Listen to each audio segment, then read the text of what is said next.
revenue here. I just went to sell for No Way Home. I loved it. It met all my expectations. I will do a detailed review, obviously at home. I'll see you later. Hello everyone, Matthew and Way here. I am back home after I told you that I loved this movie. I'll be reviewing and analyzing Spider-Man No Way Home in this video. I will go over several topics that I saw and point out Easter eggs that I saw. Spoiler warning, this video may contain spoilers. If you do not want to watch this, please stop here. But if you want to continue, please watch this video. Thank you. The movie begins with the same tone as Spider-Man Far From Home. And the way this movie starts out reminds me of how the Back to the Future did their movies, in that they used the same style as started the new movie from the previous movie. What I mean is that you can watch Spider-Man Far From Home and you say if it was the same movie. It flows that well. I like the fact that you heard Mysterio's voice at the beginning as the newscaster that was revealing the Jameson's reveal of Spider-Man's identity to the world.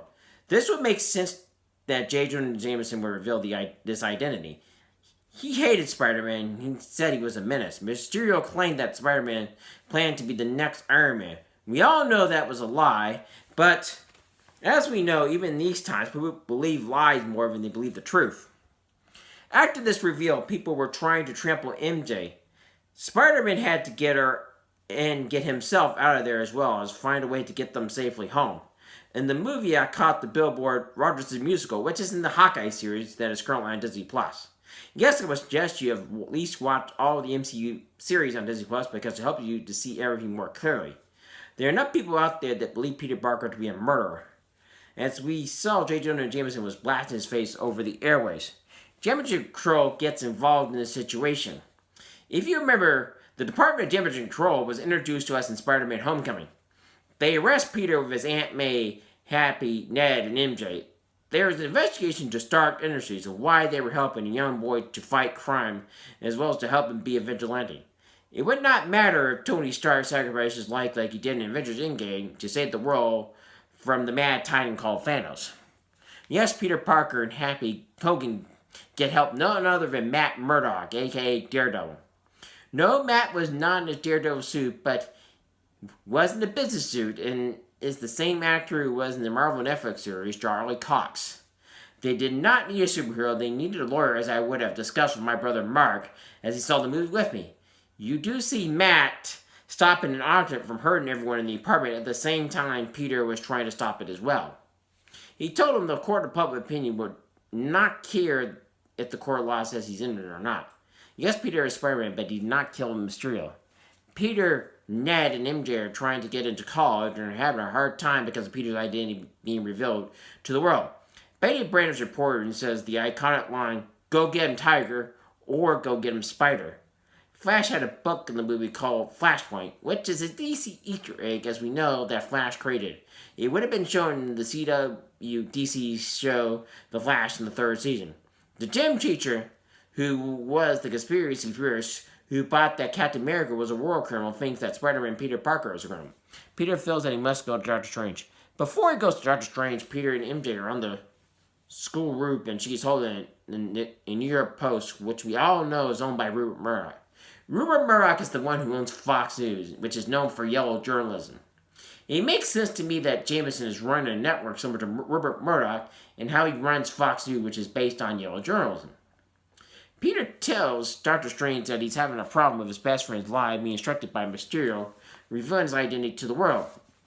It is making it hard for him to get into college. Doctor Strange goes down to the room and performs the spell, but it backfires like in the trailer. Peter tells Doctor Strange that he is sorry. Doctor Strange asks him, "Did you plead your case?" No, he did not, and Doctor Strange puts him out of the house. Peter asks where the recruiter would be, and Flash tells him after Peter promises to swim him to school. This is to get into MIT. FYI, this is where Tony Stark went to school. We get to the bridge, and Peter meets with the recruiter, and this is where Doc Ock shows up. We see his mechanical arms going around throwing cars. Doc Ock says to Peter, "Where's my machine?" Peter says he does not know since he is not as Peter.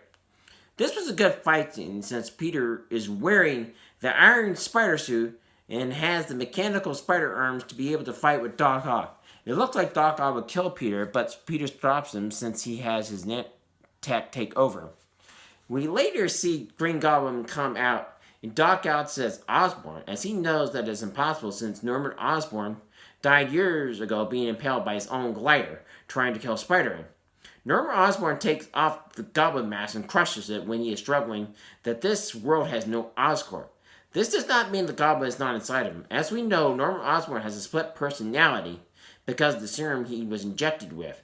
Doc Ock told Peter, Ned, and MJ that Norman Osborn was a brilliant scientist before he got greedy and turned himself into a monster.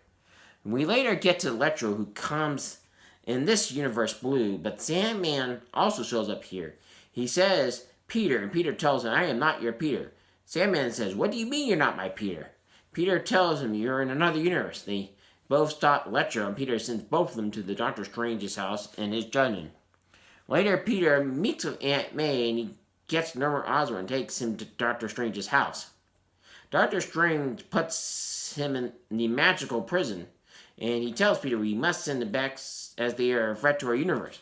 We see Peter being put out of his body in Astrophrone. We see the mirror world that we would have seen in the first Doctor Strange movie, as he and Doctor Strange are fighting to keep the object that was in the trailer. Peter beats Doctor Strange, and we get back to him helping the villains. Peter decides to help them, but later it backfires, and Green Goblin comes out out of Norman Osborn. And he attacks Peter with the help of Electro, the Lizard, and Sandman. Green Goblin kills someone Peter cares about, as she tries to inject him with a cure to turn Norman Osborn back before he was the Green Goblin. Before this happened, Norman said, I am something of a scientist myself, a reference to the first Spider-Man. Department of Damage Control gets there, and they arrest Happy, and they take him to jail. Peter escapes, but not before there was collateral damage. Later we get to Ned using the ring from Doctor Strange to bring both Peters from Andrew Garfield's universe and from Tobey Maguire's universe. They both say it's not like we announced for Spider-Man. It would take away from the anonymous superhero thing. They both confront Peter and tell him that they have been where he has been and understand his pain in losing someone close to you.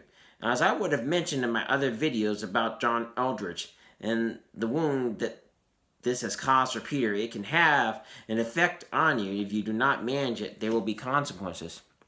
I will not reveal the big battle and how it turns out, but I will tell you this. It is epic and does get us to the climax. I give the story a 10 out of 10. I thought it was well done, and it was very faithful to the comics. As if Disney and Sony keep this partnership, I do not know. I will say this, that this partnership has produced fruitful results, and they need to keep it. With Disney's help, Spider-Man has been redeemed.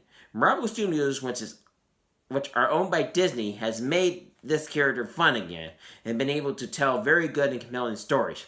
This also opens up in that you could bring the Fox Marvel characters into the MCU and have those characters show up in other movies or TV shows they do on Disney Plus or Hulu, depending on if the character needs to be done with an R rating or mature rating.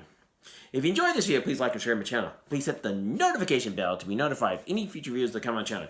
Please let me know what books, movies, or TV shows you'd like me to review next in the comment section below. Please share this video with your friends and family so my channel can grow. Thank you and have a wonderful day.